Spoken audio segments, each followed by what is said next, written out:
ठीक।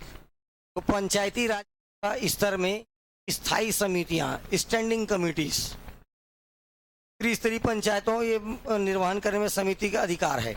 मतलब इनके कार्यों को निर्वाहित करने के लिए, अरे भैया काम करेंगे ही तो काम कैसे करेंगे? इन समितियों के माध्यम से। तो ग्राम पंचायत के केस में मिनिमम 3 और मैक्सिमम 5 समिति होगी।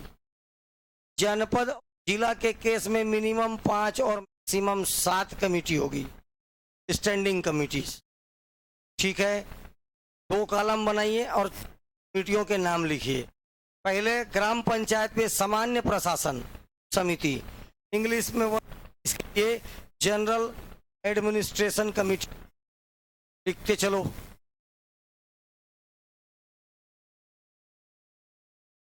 देखो, शिक्षा, एजुकेशन, स्वास्थ्य, health and social welfare committee, शिक्षा, स्वास्थ्य और समाज कल्याण एक साथ लिखना।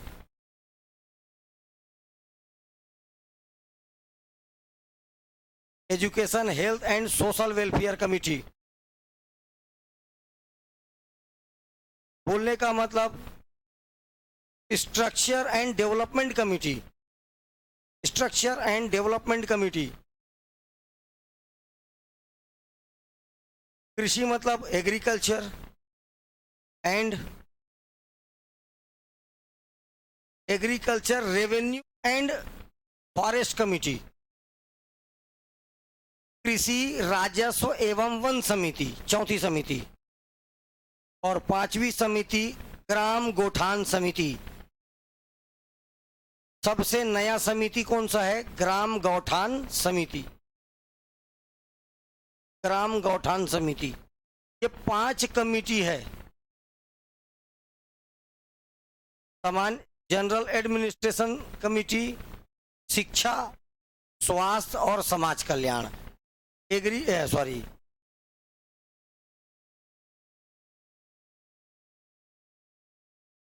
Education, health and public welfare committee.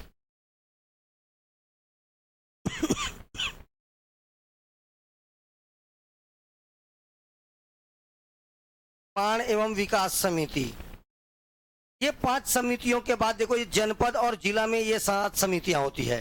तो सामान्य प्रशासन समिति यहां पर भी होता है, जनरल एडमिनिस्ट्रेशन कमिटी, शिक्षा समिति, एजुकेशन कमिटी को अलग कर दिया।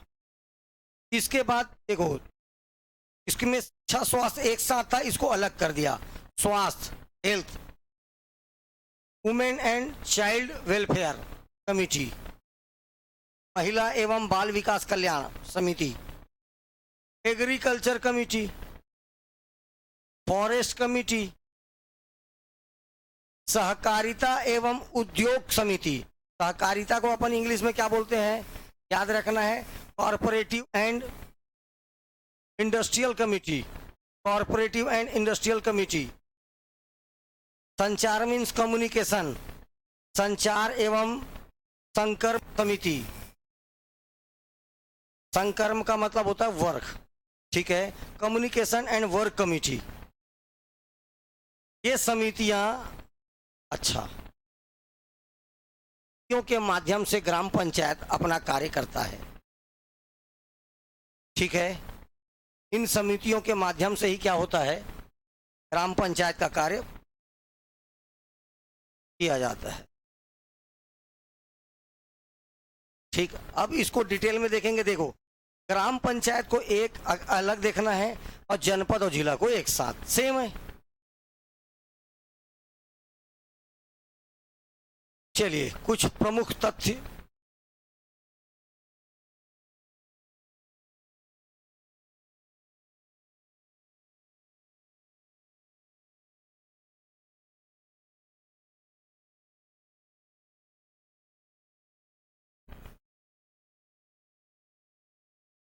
पहला, प्रत्येक स्तर का प्रमुख के सामान्य प्रशासन समिति का पदेन सभापति होता है।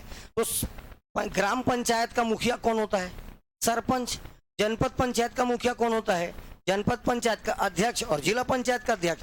ये ऑटोमेटिक सामान्य प्रशासन समिति के क्या हो जाते हैं?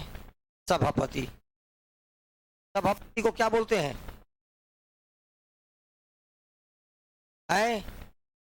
चेयरमैन। ठीक। अपने जो भी होगा, जो इसका हेड होगा, वो ऑटोमेटिक सामान्य प्रशासन कमेटी का क्या हो जाएगा? हेड, मुखिया हो जाएगा। जबकि इसका जो उप प्रमुख होगा वो शिक्षा समिति का पदेन सभापति होता है। इसका चेयरमैन होता है शिक्षा समिति का। अरे अभी बताया ना, एजुकेशन कमेटी।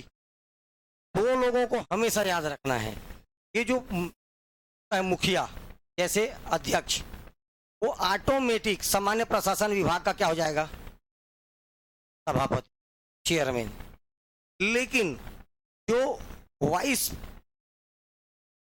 उपाध्यक्ष, वाइस प्रेसिडेंट होगा, ये ऑटोमेटिक कौन से समिति का? शिक्षा समिति का। कौन सी समिति का? शिक्षा समिति का मुखिया हो जाएगा। इनका पद ही जैसे ये बने समिति के पदेन, इसका पोस्ट ही इनका पद कहलाता है। ये पदेन सदस्य हो जाते हैं। जो बनेगा अध्यक्ष सामान्य प्रशासन विभाग का क्या हो जाएगा? वो सभापति। जो बनेगा अध्यक्ष शिक्षा विभाग का क्या हो जाएगा? वो सभापति। ठीक है, ये दो कमेटी की बात किया। आगे देखो, ये नीचे बता रहा है सरपंच ग्राम पंचायत के सामान्य प्रशासन समिति का और उप सरपंच शिक्षा समिति का पदेन रूप से क्या होता है? सभापति का। वैसे ही जनपद पंचायत का अध्यक्ष सामान्य प्रशासन कमेटी का और उसका उपाध्यक्ष काय का? शिक्षा समिति का क्या होगा? सभापति। सेम वैसे ही जिला पंचायत का अध्यक्ष सामान्य प्रशासन विभाग का अध्यक्ष और उसका जो उपाध्यक्ष होगा वो शिक्षा विभाग का क्या होगा? सभापति। तीनों केस में।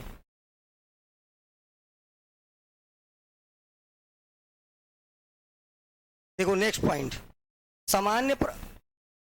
सामान्य प्रशासन समिति के सदस्य अन्य स्थायी समिति के अध्यक्ष या सभापति होते हैं। सामान्य प्रशासन समिति का जो मेंबर होगा, देखो सामान्य प्रशासन समिति में एक अध्यक्ष हुआ या एक सभापति हुआ। वो सभापति कौन होता है? खुद सरपंच या वहां का अध्यक्ष, ये सभापति बन गया। अब अकेला जाएगा क्या समिति में? मेंबर होंगे। क्या होंगे उसमें? वो मेंबर कौन होंगे? जो अलग अलग समितियां बन रही ना, उसके जो सभापति होंगे। कितने ठोक अभी मैं तुम लोग को समिति बताया? 5 में एक सामान्य प्रशासन को छोड़ दो, कितना बचा? 4 के अध्यक्ष होंगे। वो चारों के अध्यक्ष ऑटोमेटिक किसके सदस्य हो जाएंगे? सामान्य प्रशासन समिति के। इसके सदस्य हो जाएंगे सामान्य प्रशासन समिति के।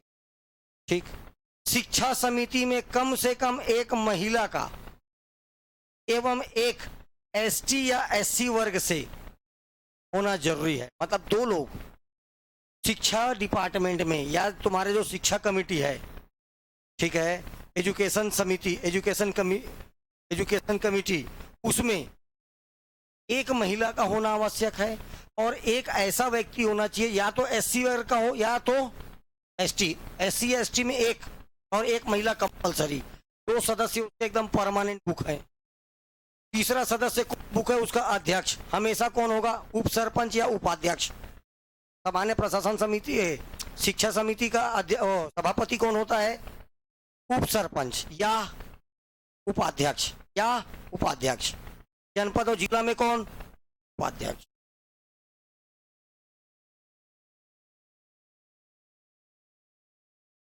विधायक जो जनपद पंचायत के पदेन सदस्य होते हैं, देखो जिस विधायक का चुनाव क्षेत्र उस जनपद में पड़ता है वो ऑटोमेटिक क्या हो जाता है? उसका पदेन सदस्य। तो वैसे ही विधायक जो जनपद पंचायत के पदेन सदस्य होते हैं, जनपद पंचायत के सभी समितियों के पदेन सदस्य होंगे। जितना भी जनपद पंचायत में समिति होगा, जितना भी समिति होगा, 7 समिति है। कितनी समिति है? 7 का सदस्य होगा विधायक जनपद में।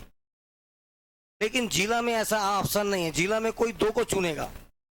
बता रहा हूं आगे चल के। अभी आपके इसमें जनपद में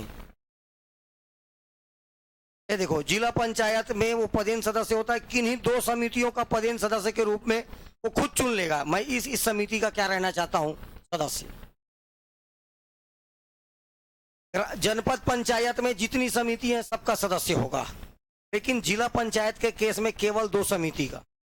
जिला पंचायत के केस में केवल कितने समिति का, 2 समिति का। जनपद पंचायत में कितनी समितियां, मिनिमम 5, मैक्सिमम 7। अगर 7 समिति है तो उस 7 समिति में आपका जो लेजिस्लेटिव असेंबली का मेंबर है, विधायक है, वो क्या होगा, वहां पर 7 के 7 जगह क्या होगा, सदस्य होगा। लेकिन अगर मैं जिला का बात करता हूं, जिला पंचायत में, तो वो विधायक किसी भी 2 समिति को क्या कर लेगा, चूज कर लेगा, उन 2 समितियों का क्या होगा, वो सदस्य होगा। क्लियर। नेक्स्ट,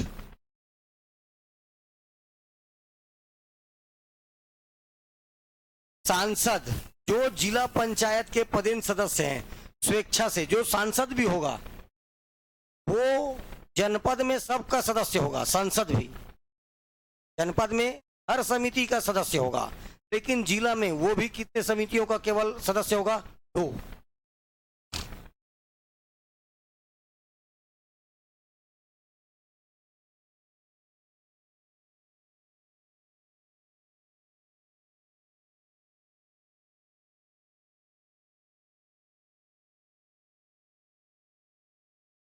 देखो, ये दोनों कमेटी को छोड़ दो, किसको किसको, सामान्य प्रशासन समिति को और शिक्षा समिति को छोड़कर, और जितनी भी समितियां हैं उनमें जो सदस्य हैं अपने में से ही एक को क्या कर लेते हैं, सभापति, चेयरमैन बना लेंगे। क्यों ये दोनों को छोड़, क्योंकि इसका सभापति कौन होता है और इसका सभापति कौन होता है। इन दोनों को छोड़कर बाकी जो समितियां हैं वहां पर जो सभापति का चुनाव होगा, चेयरमैन का चुनाव होगा, कैसे चुनाव होगा, ये सदस्य आपस में से मिलकर उसका चुनाव कर लेंगे।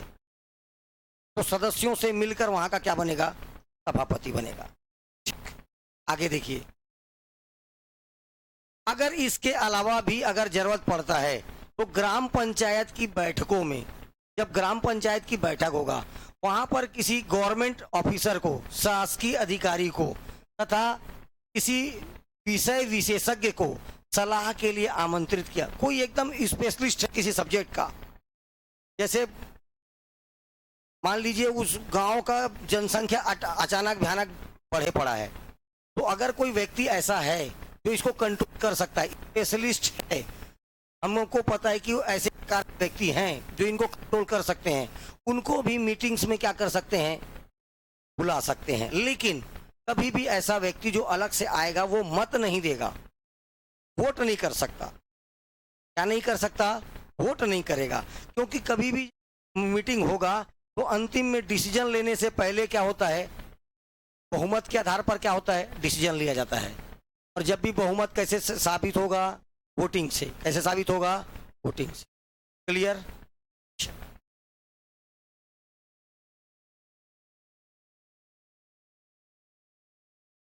चलिए हेडिंग डालिए, ग्राम पंचायत की स्थायी समितियां। ग्राम पंचायत में कितनी समितियां होती है, 5। ज्यादा कुछ नहीं जानना है, एक तो बताऊंगा बस, उसी को जानना, ठीक है।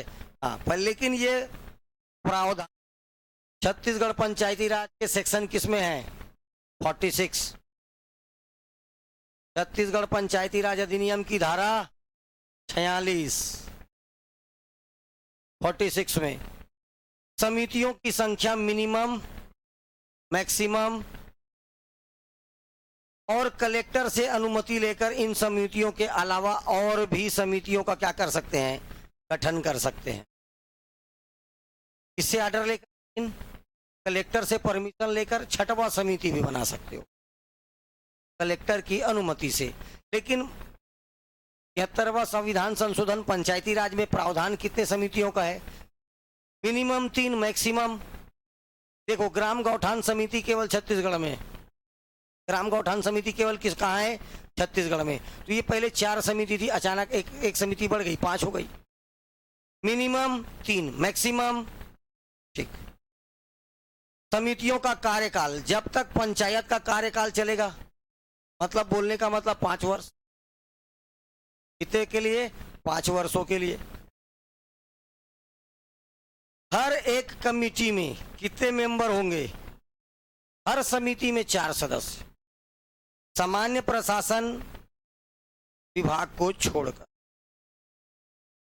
इसमें कितने सदस्य होंगे?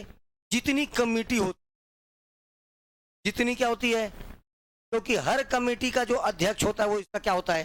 सदस्य। ठीक है, हर कमेटी का जो अध्यक्ष होगा वो इसका क्या होता है? सदस्य। तो सामान्य प्रशासन समिति को छोड़कर हर समिति में कितने सदस्य होंगे? 4। और ये जो समिति के जो सदस्य, ग्राम पंचायत के केस में पंच, जनपद के पंचायत के केस में सदस्य, और जिला पंचायत के केस में कौन होगा? उसका सदस्य। पंच होंगे। अच्छा, साथ साथ विषय वस्तुओं का अनुभव या ज्ञान रखने वाले किसी भी ऐसे 2 व्यक्ति को पंचायत की समितियों में सहयोग के लिए शामिल किया जा सकता है, जिन्हें समिति की बैठकों में भाग लेने पर पूरा अधिकार होगा, बोलने का अधिकार होगा, अपना राय देने का अधिकार होगा, परंतु एक काम बस वो नहीं कर सकते। क्या? मत नहीं दे सकते। सहयोजित सदस्य बोला जाता है इसको, एसोसिएटेड मेंबर, सहयोजित सदस्य। कैसे मेंबर? सहयोजित सदस्य, ठीक है, एसोसिएटेड मेंबर। ये क्या होते हैं पता है? सब्जेक्ट स्पेशलिस्ट होते हैं, इनके बहुत नॉलेज रहता है। तो ऐसे व्यक्तियों को सदस्य के रूप में क्या कर सकते हैं? बिल्कुल नियुक्त कर सकते हैं, उनसे बाकायदा राय ले सकते हैं, उनको पूरा बोलने का अधिकार है। परंतु जब किसी भी बात का कैसे होगा? बहुमत से, मेजॉरिटी से। लेकिन बहुमत जब लिया जाएगा तो अंत बहुमत के लिए होता है क्या? हमेशा क्या? वोटिंग। ये वोटिंग में शामिल।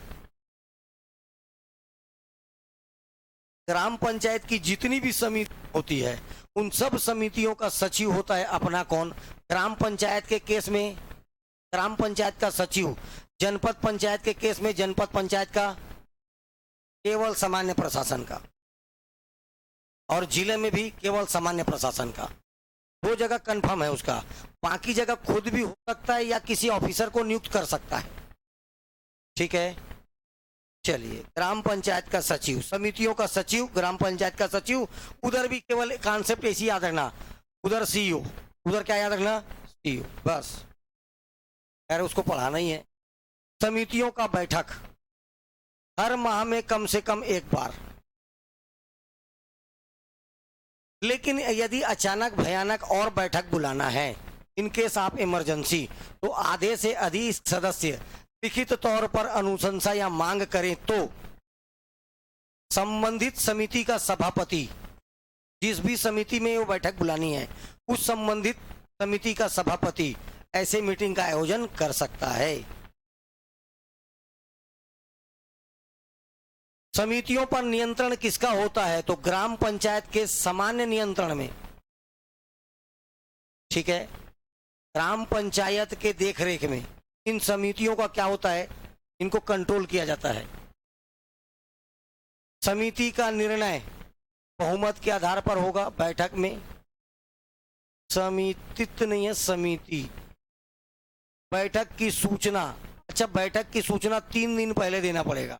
ग्राम पंचायत के केस में, जनपद और जिला के केस में 5 दिन, जनपद और जिला के केस में 5 दिन। आगे आएगा, नहीं लिखना है यहाँ सब। और वैसे तो लिखो ही मत, आज आखिरी है, हार्ड कॉपी रेडी है, निकालो और ले जाओ। ठीक, हार्ड कॉपी रेडी है। नोट,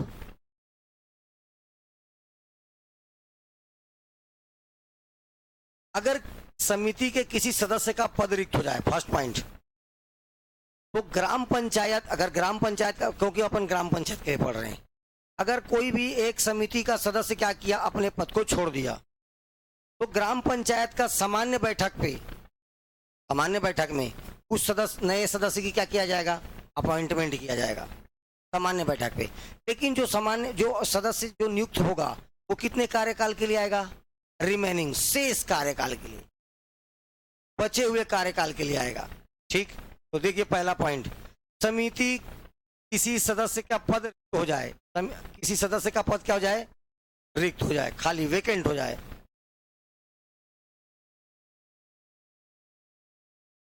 ग्राम पंचायत की बैठक बुलाकर, समिति की बैठक नहीं, काय की बैठक, ग्राम पंचायत की बैठक बुलाकर रिक्त पद को भर लिया जाएगा, जिनका कार्यकाल या नए सदस्य का कार्यकाल शेष अवधि के लिए रहेगा, रिमेनिंग टाइम, जितना बचा है उतने के लिए रहेगा, शेष अवधि के लिए। ठीक है। शिक्षा समिति में एक, अभी तो लिखे हो, एक महिला और एक एससी या एसटी का एक सदस्य, मतलब दो मेंबरों की नियुक्ति होगी, होना एकदम, ये 2 लोग होना चाहिए शिक्षा में, और उपाध्यक्ष 3 लोग फिक्स हैं। कौन कौन 3 फिक्स हैं,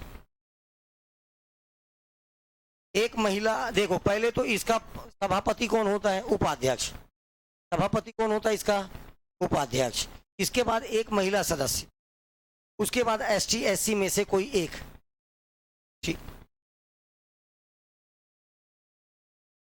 जो भी समिति के द्वारा काम किया गया है का पूरा ब्यौरा, विवरण पंचायत की नेक्स्ट बैठक में रखा जाएगा। जो भी काम करेगा उसको उसका ब्यौरा कहाँ रखना पड़ेगा, इसको मीटिंग्स में, पंचायत का जो भी मीटिंग होगा उसमें इनका ब्यौरा को रखा जाता है। नेक्स्ट, सरपंच और उप सरपंच अपने पदई समिति को छोड़कर किसी भी अन्य समिति का सदस्य नहीं होगा। सरपंच और उप सरपंच केवल इनका जो पदई समिति है, मतलब इनका पद ही वो समिति है, मतलब सामान्य प्रशासन समिति और शिक्षा समिति। सामान्य प्रशासन समिति किसके लिए, सरपंच के लिए, और शिक्षा समिति किसके लिए, उप सरपंच के लिए। इनको छोड़कर और किसी भी समिति के ये क्या नहीं हो सकते, सदस्य नहीं होंगे, किसी अन्य का से ये सदस्य नहीं हो सकता। क्या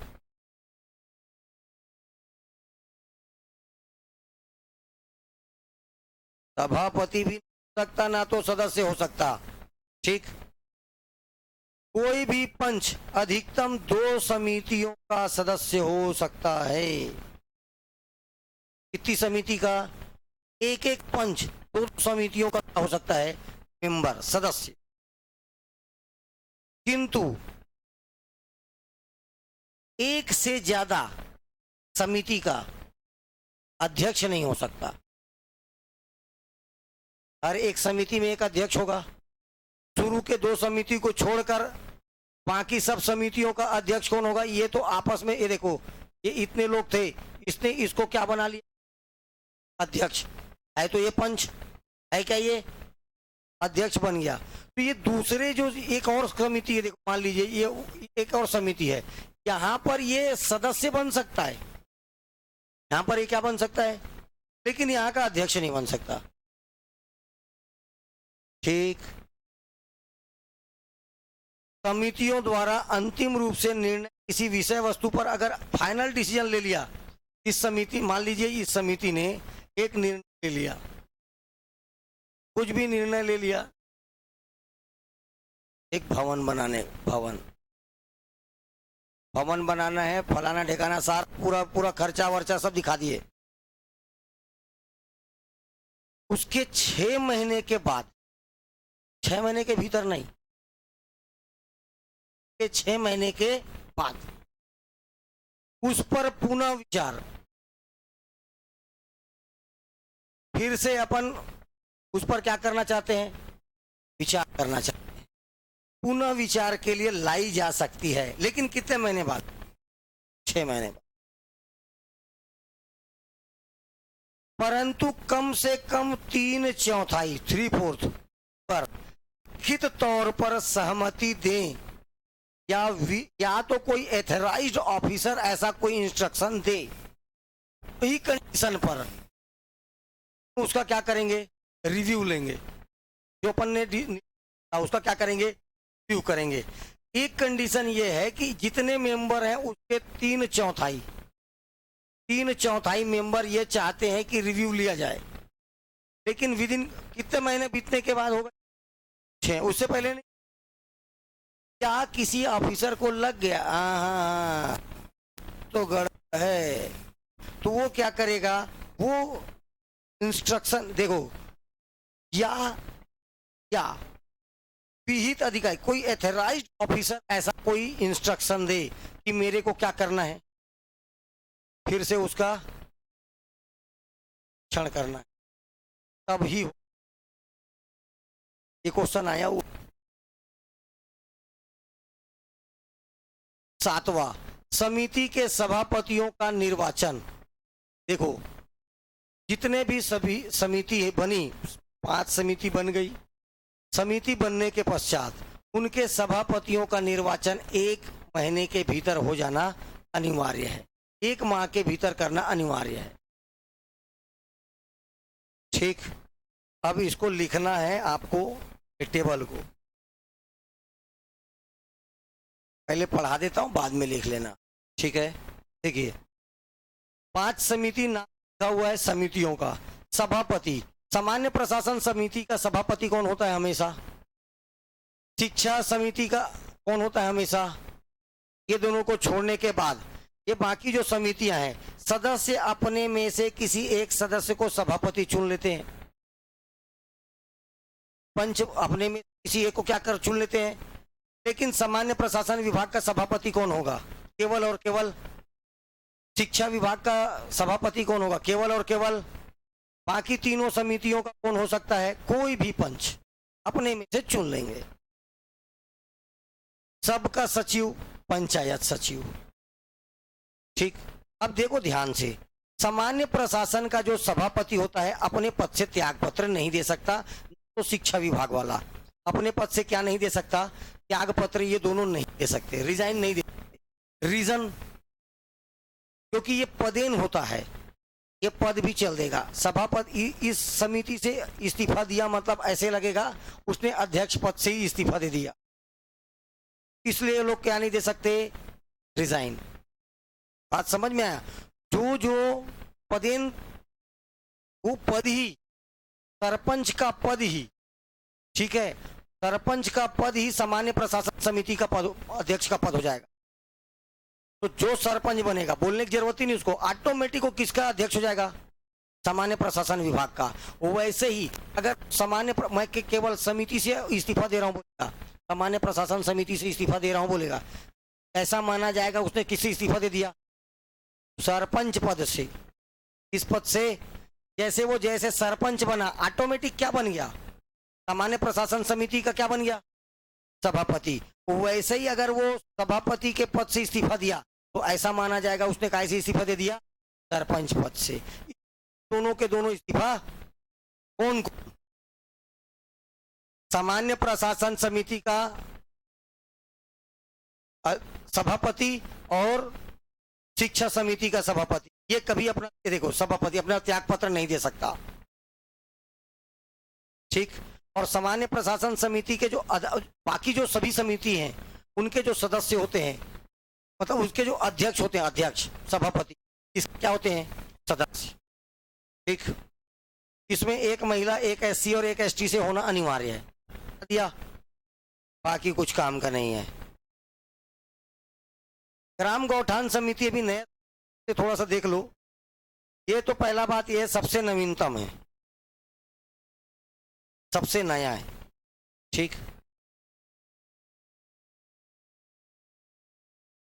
सदस्य पंच होते हैं। ग्राम पंचायत में प्रत्येक ग्राम में पशुओं के संरक्षण एवं संवर्धन के लिए गौठान का निर्माण किया है एवं संचालन किया गया है। शुरू में नया नया में बना था, तब इसका बहुत डिटेल में पढ़ाया था पिछले बार। ठीक है, वो भी उतना काम का नहीं रहा।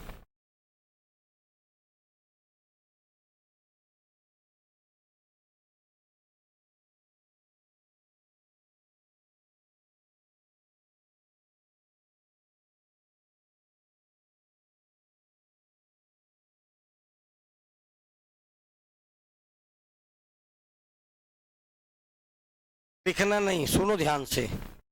सामान्य प्रशासन समिति की एक दो बातें याद रखना। सामान्य प्रशासन समिति का मेन काम है ये, बाकी कुछ रखो मत, याद रखो मत रखो। ग्राम पंचायत क्षेत्रों में निर्माण जो भी काम होगा, जो भी कंस्ट्रक्शन होगा, उसका अनुमोदन करेगा। बजट, लेखा, टैक्सेस, जितने भी फाइनेंशियल डिपार्टमेंट होगा, जितने भी खाद्य, फूड एवं नागरिक आपूर्ति, ग्राम पंचायत में जो जो मेन काम होगा, सारा का सारा काम कौन करेगा? सामान्य प्रशासन समिति। मेनली बजट, ऑडिट, तुम्हारा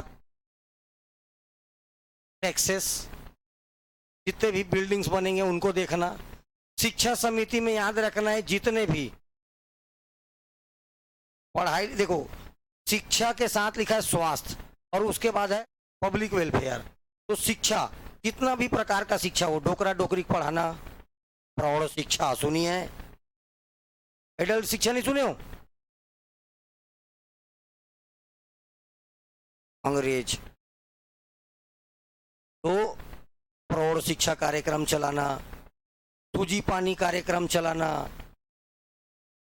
स्वास्थ्य, जितने भी हेल्थ से संबंधित, बच्चों को टीकाकरण, फलाना ढेकाना सुने हो? कहाँ, तुम लोग तो विदेश से आए हो, बिना पोलियो पिए वहां का लड़का डायरेक्ट इतना बड़ा हो जाता। ठीक। पब्लिक वेलफेयर के काम, जितने भी समाज कल्याण के काम होते हैं, ठीक है, आंगनबाड़ी, ये देखो आईसीडीसी कार्यक्रम, आंगनबाड़ी, ठीक, ये सामाजिक सुरक्षा, पेंशन, टीकाकरण, ये सारा काम किस में जाएगा? बस, इसके सिवा तीसरा नहीं पढ़ना, बाकी कोई काम नहीं। चलिए हेडिंग डालिए, जनपद पंचायत की स्थायी समितियां। कितनी समितियां होगी जनपद पंचायत में? 7। कितना होगा? 7। देखिए, समितियों की संख्या 5 से लेकर 7 तक होगी। समितियों की संख्या मिनिमम 5, मैक्सिमम 7। कलेक्टर से अनुमति लेकर इसकी संख्या को क्या किया जा सकता है? बढ़ाया जा सकता है। कलेक्टर से अनुमति लेकर इनकी संख्या क्या की जा सकती है? इंक्रीज की जा सकती है। समितियों का कार्यकाल जनपद पंचायत के कार्यकाल अर्थात 5 वर्षों तक। बस, सदस्यों की संख्या देखो, हर समिति में सदस्यों की संख्या कितनी होती? 5 से 10।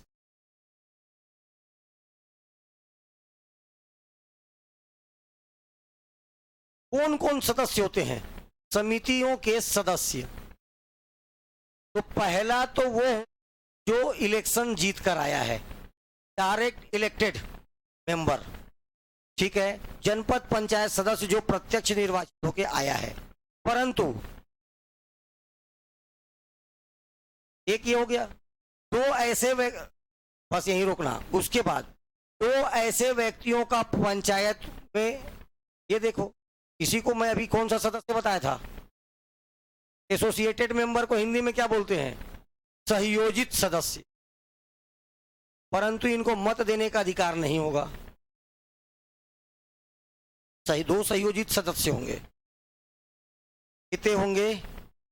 एक तो इनके कौन से मेंबर हो सकते हैं? जो डायरेक्ट चुनाव में जीत के आए, इलेक्टेड, जो डायरेक्ट चुनाव में जीत के आए। दूसरा, 2 सदस्यों की नियुक्ति किया जाएगा जो इस विषय विशेषज्ञ हो, नॉलेज हो अच्छा खासा। इन्हीं को बोला जाता है सहयोजित सदस्य।